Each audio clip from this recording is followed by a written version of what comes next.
Hi guys, magandang gabi sa inyong lahat, no. So, medyo matagal-tagal yung last na recording natin, no. Nakapagawa tayo ng video. Kanina naisip ko, sige, gawa tayo ng ng video. Madalas yung mga result ng WAG Squad, tinatamad na ako gawa ng video. So, madalas screenshot lang tapos post lang sa page. So this time, try natin mag-share, no. Try ko na lang din Pops lagyan ng cover yung mga pangalan nyo tsaka yung mga mukha nyo kasi alam ko naman ayaw yung ayaw yung sumikat. Okay, so eto, sabi niya dito, first demo account Pops kung saan naka-license yung Wagline. Super juicy talaga ang system mo after decades. Kita follow this year. Di na ako nagtumpik-tumpik. Sa dami ko na nasunog na account at sa dami ko nang sinubukan ng mga system at indicator. So ito literally matagal na talaga to. Nung first time ko to na naka-session, matagal na talaga to. Halos possible kasabay ko to. Ito, si Mr. D. Dami din na group na sinalihan ko, mga signals providers, your system and educational lessons made me realize trading is really difficult if you do not have right guide and info. Na-heart ako sa technical knowledge ko. On the spot na change din ang perspective ko. How should I look at the market price going? And true logic, common sense. Plus, we have simple structure that guide us. The price will go in which way. We have game plan ready to implement. It all makes sense so far.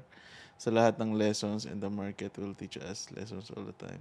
Hopsi so far so good. More juicy lessons to come. Okay, so hindi pa kami tapos kaya nagsasabi siya na more juicy lessons to come. Normally, etong 30% challenge na to, binibigay ko to after pang 5 lessons. Siyempre, mahirap naman, i-challenge kita tapos alam kong hindi ka pa naman ready. So kailangan muna kitang i-build, no? Kailangan kitang i-ready para sa 30% challenge, no? Gets ko naman bakit nandito kayo sa WAG Squad ngayon kasi kailangan niyo ng tulong ko, no? So yung sinasabi niya dito, parang sinabi niya na lahat ng inaral niya sa technical analysis parang na-reset nung nag-join siya sa WAG Squad. No? Normally kasi sa first session, nagtatanong ako kung ilan yung rate nyo sa sarili nyo in terms of technical analysis. No? Sa 1 to 10, ilan yung i-rate nyo sa sarili nyo in terms of technical analysis. No? 10 the highest. So yung iba, nagsasabi sila 8, yung iba 9, 7, yung iba medyo humble, 5, or mas mababa sa 5, 4, 3. No, pero yung iba, medyo mataas yung rate nila sa sarili nila.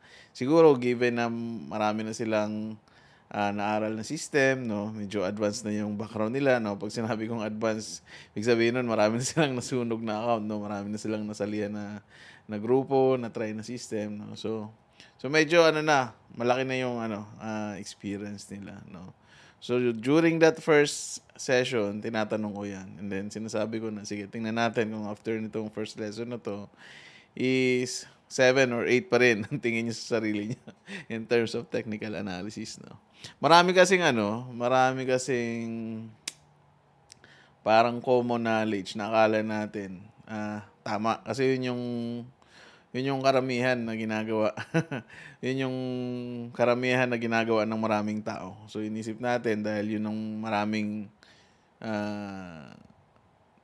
video sa YouTube o mga common myths na tinatawag ko. Mga myths. Yan. So, gumawa siya 2 account para dun sa challenge, no? So, ito yung unang account na ginawa niya. Ito 30% challenge lang talaga yung 30% lang talaga yung challenge ko. Hindi ko maintindihan sa ibang mga squad bakit kanina meron akong pinost 60%.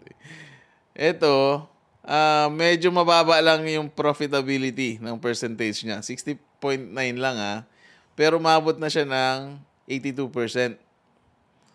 Ayan from 1,000, umabot na siya ng 82%. Yung drawdown niya, 27%. Which is okay lang naman given na umabot na siya ng 82%. Dito nyo makikita guys na kahit na mababa yung profitability, pwede pa lang mapaangat yung account, ganyan. And at the same time, hindi masyadong malaki yung drawdown in terms of return. Kasi yung iba kasi, baligtad, mas malaki yung drawdown kaysa sa return. Ito okay lang to. Kasi malaki naman yung kita eh. No?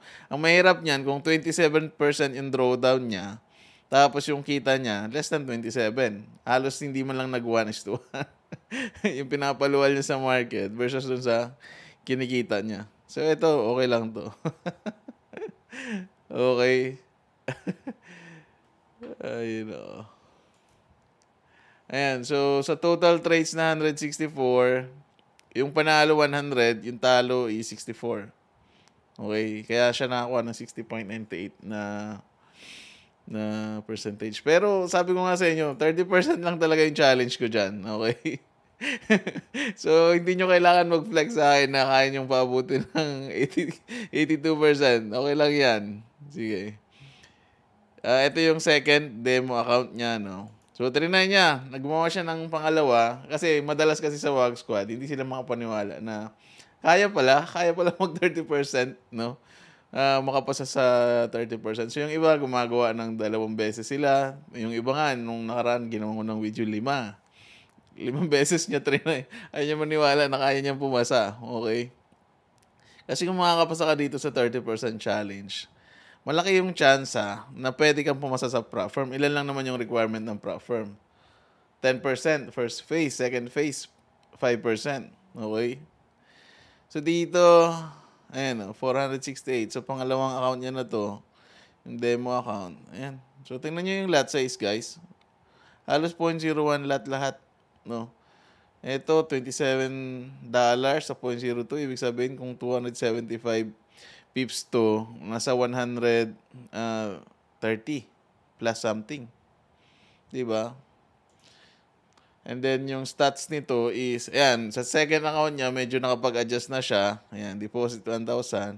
So, 47%, 47.9%. Yung drawdown, kontrolado na, 1.02%. No? Sobrang ganda. Yung drawdown, madali lang i-correct yan. Madali lang i-correct yan. Basta meron ka ng pagbabasehan ng data analysis mo. Madali lang i-correct talaga yan. No? Kung makikita nyo, itong challenge na ginawa niya, first and second, nasa demo account. Nasa demo account, no? Kasi, ang gusto ko dito, habang nasa challenge, safe yung capital. Pero sa loob ng GC, just this week, merong isang WAG squad na nag 30% challenge siya sa live, no? Kasi nga ang reason niya madalas mas yung emotion niya mas natitrigger doon sa live, wala siyang emotion doon sa demo, which is para sa akin correction ko, ang goal natin dito is hindi maging subjective sa emotion yung trading, no? And then yung WAG system naman, na design na natin siya na rules based, no? Susunod ka na lang talaga sa rules, no? Ang pinaka nagiging subjective na lang yung psychology and emotions mo dito is pagdating doon sa money management tsaka risk management. Pero sa system, rules based na 'yan. Doon na lang tayo magkakatalo ng emotion. Doon sa risk appetite na lang eh. Kasi bawat isa sa atin, magkakaiba yung lalim ng wallet, magkakaiba yung haba ng PC. So, risk appetite, doon nagkakatalo ng psychology tsaka emotions. Pero dapat pagdating sa system, rules-based, pag rules-based, minimal na lang yung contribution ng emotion diyan eh. Kasi susunod ka na lang sa rules, no? Kaya kung kaya mong magawa, no, dito sa 30% challenge, dahil rules-based naman siya, malaki yung chance na pag nag-live ka, kaya mo siyang i-replicate, no? Kahit hindi 100% plus or minus, malapit pa rin sa katotohanan. Okay? Ayan. Ito yung una. Yung pangalawa, sino yung pangalawa? Sige, tingnan natin siya. Ito, natatawa ko dito kay Mr. Albert. Kasi, kaka-message niya lang. Yan. Ito, kaka-message niya lang. Gandang gabi, Paps. 30% gain na. Tinatapos niya lang daw yung floating. Pwede na yan. Pwede na ba yan and mag-proceed sa lesson number 7. So, tinignan ko ngayon yung stats. Yung stats is balance 1,300 and then equity 1,245. So, yung challenge kailangan based dun sa equity. Kailangan malinis 30%, no? Tapos, meron pa siyang floating na negative 56. So, ngayon yung drawdown niya, umabot na ng 60. Ibig sabihin, umabot na siya ng negative $60, no? So, nasa 4.73% yan overall, no? Pag tinignan natin yung trades niya, naka 54 trades na siya. Profit trades niya 61. So, medyo mababa lang din yung profitability niya rito. Pero makikita nyo na kahit 61% lang yung profitability, napaabot niya yung account ng 1,245. So, sabi ko sa kanya, Paps, konti na lang yan. $1,245 na. 5.5% na lang kulang. Tapos nag-reply siya ngayong araw, Monday, no? Ayan, yan, Paps. Laya na din sa wakas. So, 1,302. Parang pinitas niya lang sa market yung 5.5%. You know. Ayan. So, yung maximal drawdown niya dito, 4.73%. Yung pinakamalaking floating niya, negative $60. Ayan. Sino pa yung susunod? Next. So, eto, tsaka yung kanina, hindi pa sila tapos sa lesson, no? Hindi pa sila tapos sa lesson. Meron pang 2 lesson na natitira sa kanila. Ayan. So, after nito, makaka-proceed na sila sa next lesson. Sige, yung pangatlo. Unti-untiin ko lang, siguro 2-3 lang yung pwede kong ma-content ngayon. Next time naman yung iba. Ito tapos na to. So, tingnan natin to. Ito tapos na to si Mr. M. Ayan, so basahin natin to. Last week was a crazy week for me. Did not realize and magkakaroon ako ng ganong profit from Forex. So, last week. Pero possible talaga with the right knowledge, right system, right coach, right group, right family. Di pa man panampal yung port ko, I will always look back to the days na nag-take ako ng risk to be a wag squad. Kahit very skeptical at first dahil sa nakakaloko at nakaka-good vibes mong tawa. It's all worth the risk.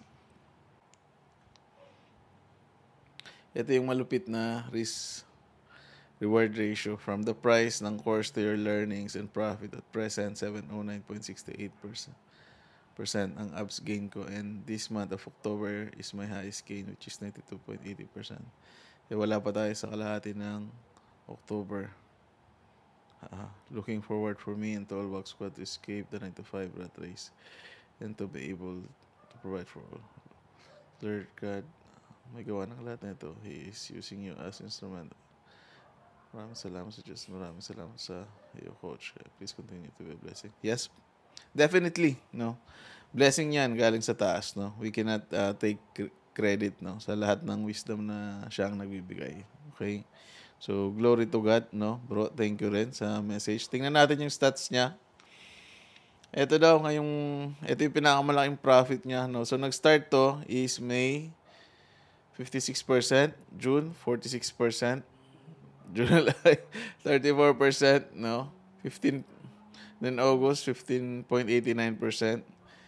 September 18%, October 92%. So, ang lalaki ng return niya. Baka naman bro, parehas ng mga mentor na tinitira ko last year.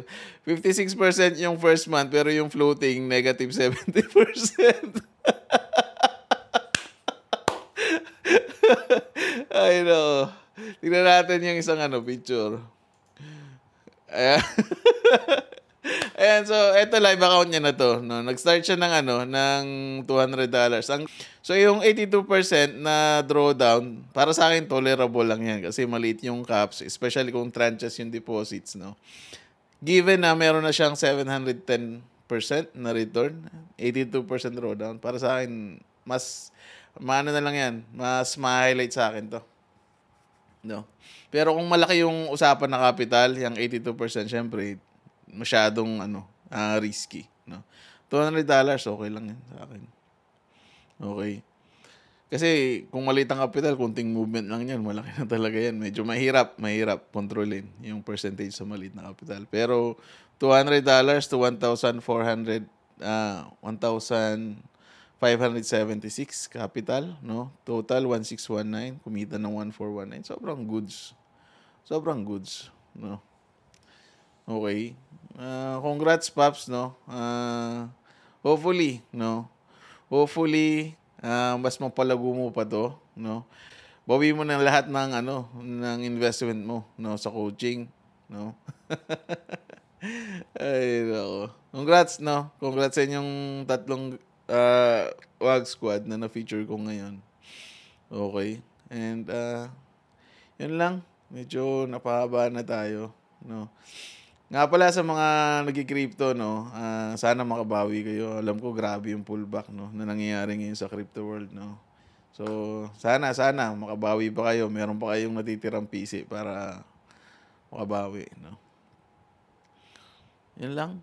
Yun lang siguro, no. Na-miss ko lang gumawa ng content.